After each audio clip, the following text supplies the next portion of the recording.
नमस्कार दोस्तों, आज यूपी की टॉप 50 बड़ी खबरें लेकर हाजिर हैं। अपने जिले की खबर सबसे पहले पाने के लिए कमेंट में अपना जिला जरूर बताएं। नगर निगम मिनी सदन में पायलटों की जान बचाने वाले 3 जांबाजों को सम्मानित करने का प्रस्ताव पारित हुआ। संकट के समय साहस दिखाने वाले इन लोगों की नगर निगम ने सराहना की। जल्द सम्मान समारोह आयोजित होगा, जिसमें उन्हें प्रशस्ति पत्र देकर प्रेरणास्पद कार्य के लिए सम्मानित किया जाएगा। मुस्लिम स्कूलों और मदरसों में भारत का संविधान पढ़ाए जाने की अपील मौलाना शहाबुद्दीन रज़वी ने की। उन्होंने कहा कि बच्चों को अधिकार और कर्तव्य समझना जरूरी है। संविधान की शिक्षा से देश की एकता मजबूत होगी और जागरूक नागरिक तैयार होंगे। इससे समाज में संवैधानिक समझ बढ़ेगी और सद्भाव। सरकार ने टोल टैक्स के नियमों में बदलाव कर दिया है। नए प्रावधानों के तहत कुछ मार्गों और श्रेणियों में 70% तक छूट मिलेगी। इससे रोजाना यात्रा करने वाले लोगों को राहत मिलेगी और परिवहन लागत कम होने की उम्मीद है। कि यमुना एक्सप्रेसवे पर औद्योगिक विकास का नक्शा बदलने की तैयारी है। नए औद्योगिक क्लस्टर, लॉजिस्टिक पार्क और निवेश परियोजनाओं से क्षेत्र में बड़े पैमाने पर रोजगार सृजन होगा। सरकार के मुताबिक इससे लाखों युवाओं को नौकरी मिलेगी, स्थानीय कारोबार बढ़ेगा और पश्चिमी उत्तर प्रदेश की अर्थव्यवस्था को नई गति मिलेगी। सीनियर सिटीजन की जिंदगी आसान बनाने के लिए 25 जनवरी से नए नियम लागू होंगे। इनमें सरकारी दफ्तरों में प्राथमिकता, स्वास्थ्य सेवाओं में सहूलियत, शिकायत निवारण की सरल प्रक्रिया और सामाजिक सुरक्षा से जुड़े प्रावधान शामिल हैं। सरकार का कहना है कि इन बदलावों से बुजुर्गों को सम्मान, सुरक्षा और बेहतर सुविधाएं मिलेंगी। प्रयागराज के माघ मेले में शंकराचार्य की सुरक्षा को लेकर कांग्रेस ने चिंता जताई है। पार्टी का कहना है कि भारी भीड़ और मौजूदा हालात को देखते हुए उनकी जान को खतरा हो सकता है। कांग्रेस ने प्रशासन से सुरक्षा बढ़ाने और पुख्ता इंतजाम करने की मांग की है। उत्तर प्रदेश में बोतल बंद पानी के 39 ब्रांडों पर प्रतिबंध लगा दिया गया है। जांच में ये ब्रांड गुणवत्ता मानकों पर खरे नहीं उतरे और पीने योग्य नहीं पाए गए। प्रशासन ने साफ कहा है कि जनता की सेहत से कोई समझौता नहीं होगा और नियम तोड़ने वालों पर सख्त कार्रवाई की जाएगी। ग्रेटर नोएडा के सिद्धपीठ महाकालेश्वर खाटू श्याम मंदिर में चोरी की अजीब घटना सामने आई है। चोरी की पूरी वारदात सीसीटीवी कैमरे में कैद हो गई, जिसे देखकर लोग हैरान हैं। पुलिस ने वीडियो के आधार पर जांच शुरू कर दी है और चोरों की तलाश जारी है। सोना और चांदी खरीदने वालों के लिए राहत की खबर है। 18 से 24 कैरेट तक के सोने की कीमतों में गिरावट दर्ज की गई है। बाजार जानकारों के मुताबिक कीमतें घटने से शादी विवाह और निवेश की खरीदारी बढ़ सकती है, जिससे ज्वेलरी बाजार में रौनक आने की उम्मीद है। मणिकर्णिका घाट का सच जानने पहुंचे सपा डेलीगेशन को पुलिस ने रोक दिया। इस पर सपा अध्यक्ष अखिलेश यादव ने सरकार पर निशाना साधते हुए कहा, चोर की दाढ़ी में तिनका। उन्होंने आरोप लगाया कि प्रशासन सच्चाई सामने आने से डर रहा है और विपक्ष की आवाज दबाई जा रही है। माघ मेले में जीवन साथी की मनोकामना पूरी करने के लिए श्रद्धालु त्रिवेणी तट पहुंचे हैं। अचला सप्तमी के अवसर पर शैया दान किया जाएगा। धार्मिक मान्यताओं के अनुसार इस दान से दाम्पत्य जीवन सुखी होता है। अब पुरानी कार को इलेक्ट्रिक वाहन में बदलने पर सरकार 50,000 रुपये की आर्थिक मदद देगी। वहीं नई इलेक्ट्रिक बाइक खरीदने पर 30,000 रुपये की सब्सिडी मिलेगी। सरकार का उद्देश्य प्रदूषण कम करना, ईंधन पर निर्भरता घटाना और इलेक्ट्रिक वाहनों को बढ़ावा देना है। महामंडलेश्वर ममता कुलकर्णी ने कहा कि मां काली की शक्ति से ममता बनर्जी ने राजनीतिक सफलता हासिल की। उन्होंने बीजेपी को भी सलाह देते हुए कहा कि राजनीति में आस्था और संस्कारों का महत्व होना चाहिए। उनके इस बयान के बाद राजनीतिक और धार्मिक गलियारों में चर्चा तेज हो गई है। काशी के मणिकर्णिका घाट का महारानी अहिल्याबाई होलकर से गहरा संबंध है। कहा जाता है कि अहिल्याबाई ने काशी में धार्मिक स्थलों का जीर्णोद्धार कराया था और मणिकर्णिका घाट के विकास में भी योगदान दिया। उनके प्रयासों से घाट को नई पहचान मिली और आज भी यह स्थान आस्था, इतिहास और संस्कृति का बड़ा केंद्र माना जाता है।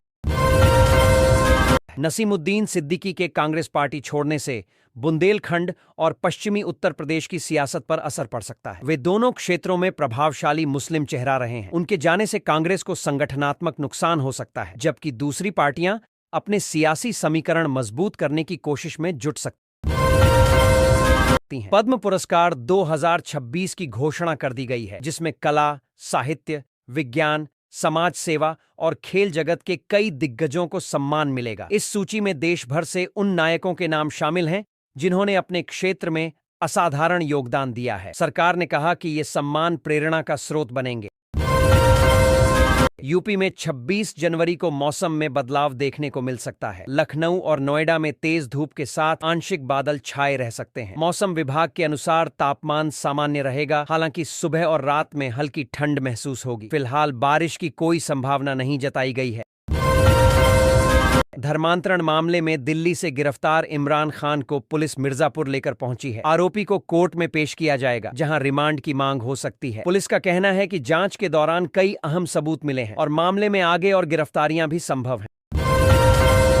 उत्तर प्रदेश में बुजुर्ग दंपति को डिजिटल अरेस्ट कर 14 करोड़ रुपए की ठगी का मामला सामने आया है। साइबर ठगों ने डराकर पैसे ट्रांसफर कराए। पुलिस ने कार्रवाई करते हुए 8 आरोपियों को गिरफ्तार कर लिया है। जांच एजेंसियां नेटवर्क से जुड़े अन्य लोगों की तलाश कर रही हैं।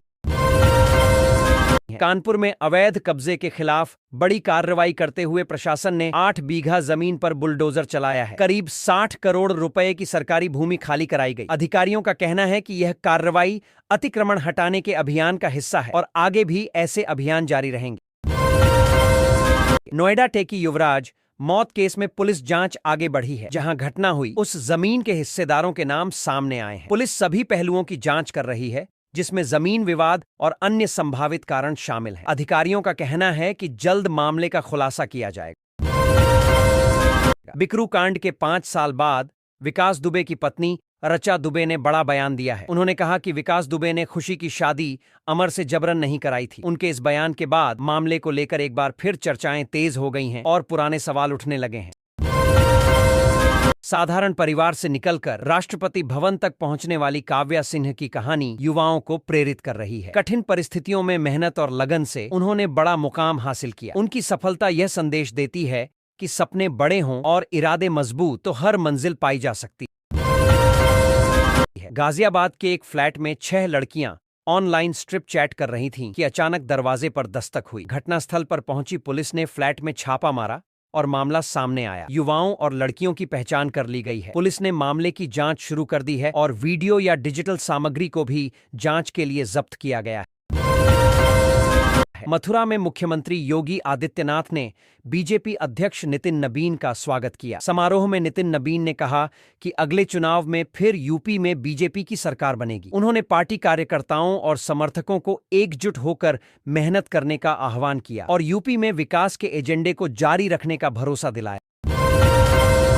रामबाबू ने दावा किया कि 8वीं पास होने के बाद मेंस परीक्षा पास कर लिया है और अब कलेक्टर बनने वाला है, लेकिन उसने युवती से संबंध बनाए जिससे मामला सामने आया। पुलिस ने जांच शुरू कर दी है और युवती की शिकायत के आधार पर डिजिटल और सामाजिक साक्ष्यों की समीक्षा कर रही है। कार्रवाई की संभावना जताई गई है।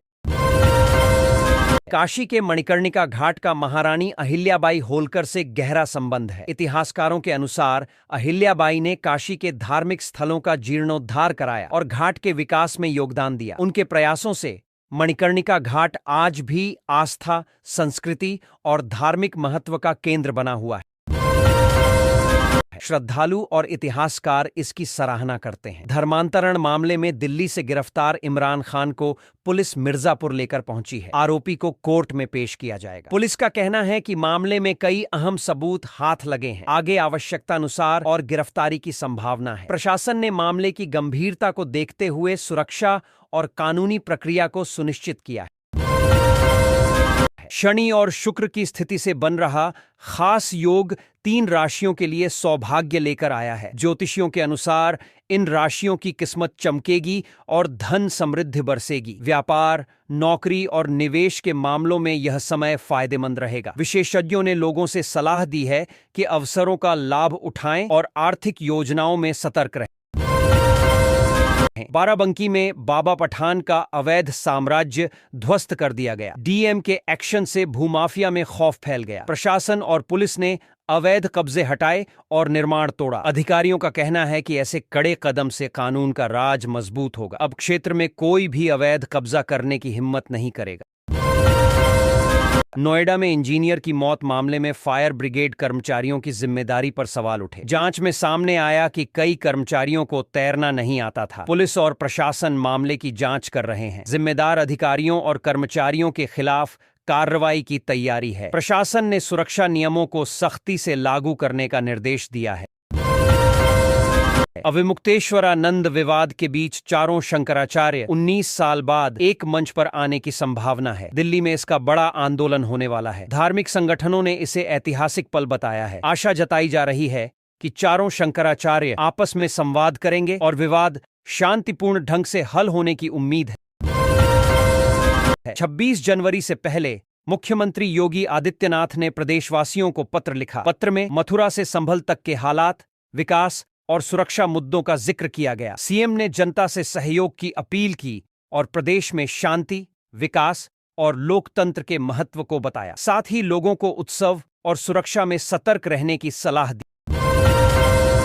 शंकराचार्य स्वामी अविमुक्तेश्वरानंद के जमीन आवंटन को रद्द करने की संभावना है। मेला प्रशासन ने उन्हें दूसरा नोटिस भेजा है। अधिकारियों का कहना है कि नियमों के उल्लंघन की जांच के बाद निर्णय लिया जाएगा। धार्मिक कार्यक्रमों और श्रद्धालुओं में किसी भी विवाद को शांतिपूर्ण तरीके से निपटाने का प्रयास किया जाएगा।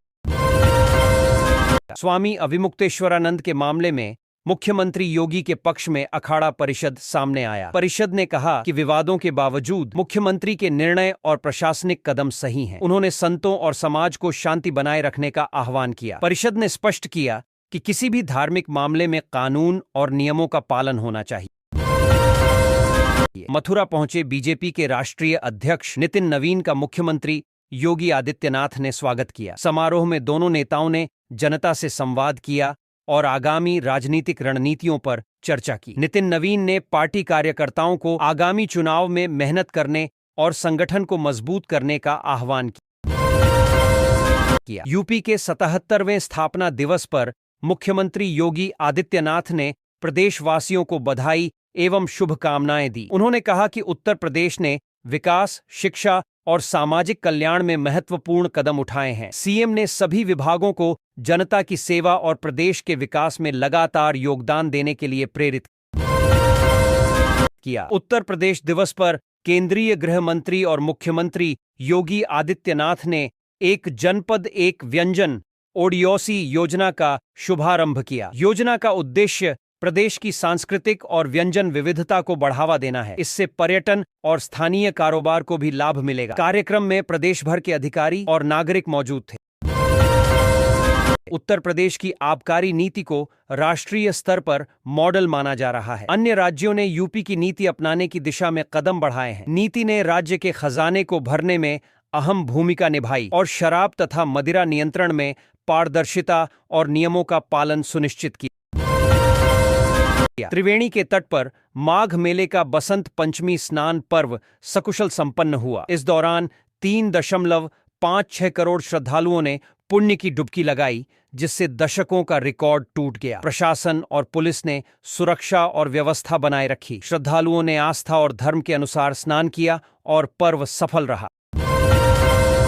बसंत पंचमी अचला सप्तमी स्नान पर्व पर 3.5 करोड़ श्रद्धालुओं ने आस्था की डुबकी लगाने का अनुमान है। प्रशासन ने सुरक्षा और स्वास्थ्य की सभी व्यवस्थाएं सुनिश्चित की हैं। श्रद्धालुओं की संख्या और व्यवस्थाओं को देखते हुए पर्व को शांतिपूर्ण और व्यवस्थित तरीके से संपन्न कराने की कोशिश की गई। कानपुर की महिला पहलवान ने मात्र 9 सेकंड में ईरानी पहलवान को चित्त कर दिया। दंगल में उप मुख्यमंत्री ने लाइव कमेंट्री की। इस मुकाबले में स्थानीय युवाओं का उत्साह बढ़ा और दर्शक मंत्रमुग्ध हो गए। कानपुर के अभिनायक की इस जीत से क्षेत्र में खेलों की तरफ ध्यान और प्रेरणा बढ़ी है। अविमुक्तेश्वरानंद ने कहा कि कितने भी जुल्म किए जाएं, वह पीछे नहीं हटेंगे। कुछ लोगों ने शिविर में घुसने की कोशिश की थी और योगी जिंदाबाद के नारे लगाए। संत ने साफ किया कि उनका उद्देश्य शांति और धर्म की रक्षा है और किसी भी दबाव या हिंसा से वे नहीं डरेंगे।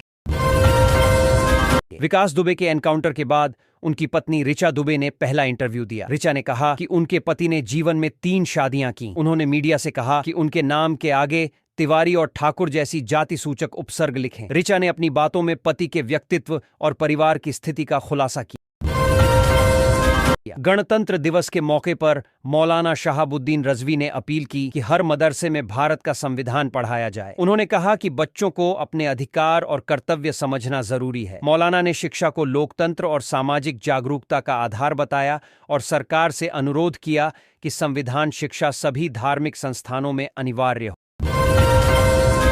फिल्म बॉर्डर 2 में कथित जाति सूचक शब्दों के प्रयोग का आरोप लगते ही विवाद शुरू हो गया। समाज और धर्मगुरुओं ने निर्माता, निर्देशक और कलाकारों के खिलाफ केस दर्ज करने की मांग की। मामले को लेकर कानूनी कार्रवाई की तैयारी है। अधिकारियों ने कहा कि संवैधानिक और सामाजिक नियमों का उल्लंघन गंभीर अपराध माना जाएगा। 2027 से पहले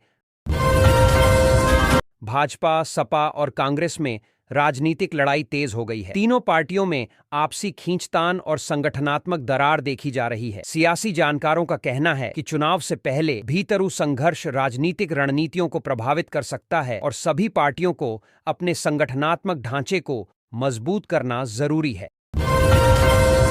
बॉर्डर 2 के निर्माता और निर्देशक के खिलाफ एफआईआर दर्ज हो सकती है। इस पर मौलाना शहाबुद्दीन रज़वी ने संविधान की जानकारी को लेकर अपील की है। उन्होंने कहा कि फिल्म और मीडिया में संवैधानिक और सामाजिक नियमों का पालन अनिवार्य है। प्रशासन मामले की जांच कर रहा है और आवश्यक कानूनी कदम उठाने की तैयारी है। लिव इन रिलेशनशिप में रहने वाले व्यक्ति और महिला के बीच संबंध टूटने पर दर्ज केस में हाईकोर्ट ने फैसला सुनाया। अदालत ने आजीवन कारावास समेत सभी सजा रद्द कर दी। कोर्ट ने कहा कि निजी संबंधों में आपसी सहमति और सामाजिक परिस्थितियों को ध्यान में रखते हुए न्यायिक निर्णय देना चाहिए। रणजी ट्रॉफी में उत्तर प्रदेश का पुलिंदा बंधा रहा। झारखंड ने रिकॉर्ड पारी खेलते हुए मुकाबला 301 रन से जीत लिया। उत्तर प्रदेश के खिलाड़ियों ने अच्छा प्रदर्शन किया, लेकिन झारखंड के बल्लेबाजों ने मजबूत बल्लेबाजी दिखाई। विशेषज्ञों का कहना है कि अगले मैचों में यूपी टीम को रणनीति बदलकर बेहतर प्रदर्शन करना होगा। नोएडा में युवा इंजीनियर ने कहा, मैं युवराज, मेरी मौत हादसे से नहीं, सिस्टम की बेरुखी से हुई। गड्ढे में डूबे इंजीनियर की यह आखिरी कहानी समाज में जागरूकता पैदा कर रही है। परिवार और दोस्त प्रशासन से न्याय की मांग कर रहे हैं। मामला जांच के लिए उच्च स्तरीय टीम को सौंपा गया है। रामपुर रोड पर जल्द अवैध कब्जों को हटाया जाएगा। नगर निगम ने 26 जनवरी के बाद कार्रवाई शुरू करने का निर्णय लिया है। अधिकारियों का कहना है कि अतिक्रमण से यातायात प्रभावित हो रहा है और सुरक्षा जोखिम बढ़ रहा है। निगम ने लोगों को नोटिस जारी कर कानूनी चेतावनी दी है। किशोरी का अपहरण कर 3 दिन बंधक बनाए रखने के बाद उसे स्पा सेंटर में बेचा गया। तबीयत बिगड़ने पर उसे होटल में बंधक रखा गया। पुलिस ने घटना का खुलासा किया और आरोपी गिरफ्तार कर लिए। जांच में पता चला कि मानव तस्करी के मकसद से किशोरी का इस्तेमाल किया गया। गणतंत्र दिवस के मौके पर 982 कर्मियों को वीरता और सेवा पदक मिलेगा। ये पुरस्कार उन लोगों को दिए जाएंगे जिन्होंने साहस और समाज सेवा में उत्कृष्ट योगदान दिया है। केंद्रीय और राज्य स्तर के अधिकारी समारोह में शामिल होंगे। पदक वितरण कार्यक्रम में पुलिस, फायर ब्रिगेड और प्रशासनिक कर्मियों को सम्मानित किया जाएगा।